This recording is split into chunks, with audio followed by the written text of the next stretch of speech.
I know the left hemisphere and right hemisphere now are working independent of each other, but you don't notice it. Now, you just kind of adapt to it. You don't have any feeling, it doesn't feel any different than it did before.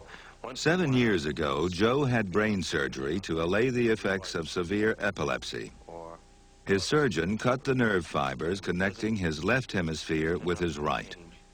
While the operation was a complete success, Joe's unusual case offers an extraordinary insight into the machinery of mind.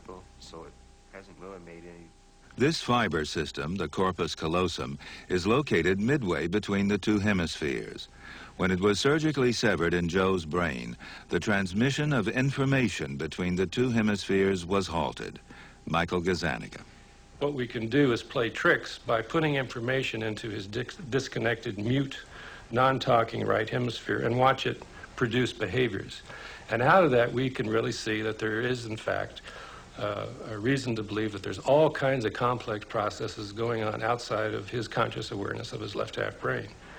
Joe, I'm going to show you some things. I just want you to tell me what you see. And here we go. You ready?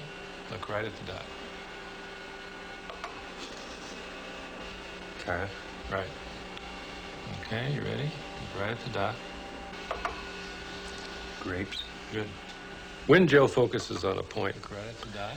Everything to the right of the point goes to his left brain, the dominant hemisphere for language and speech. Look right at the dot. So we can see here that when we flash a word or a picture, Tree. Joe is easily able to name it.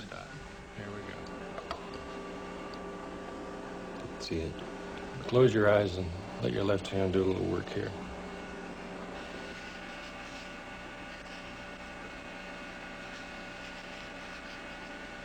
Okay, what do you got there?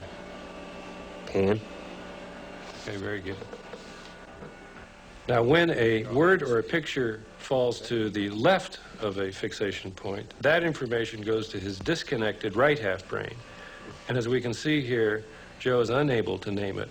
Joe is able to draw the picture with his left hand, the left hand getting its major control from the right half brain. What did you draw? Okay. What did you see? Wheel on one side. I don't know where I saw another. So even though he can't name it, his left hand is able to draw out the picture of the stimulus, of the picture or word that we presented to his right half brain.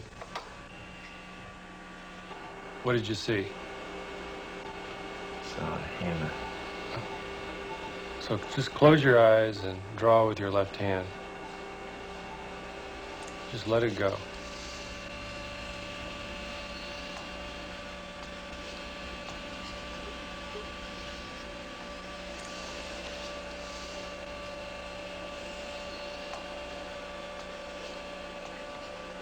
That's nice. What's that?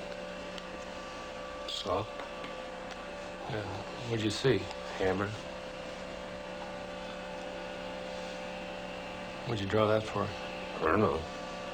What we have with Joe is just a dramatic example of a neurologic case that really allows you this window into the non-conscious and how powerful non-conscious processes are at influencing our conscious self, our personal self.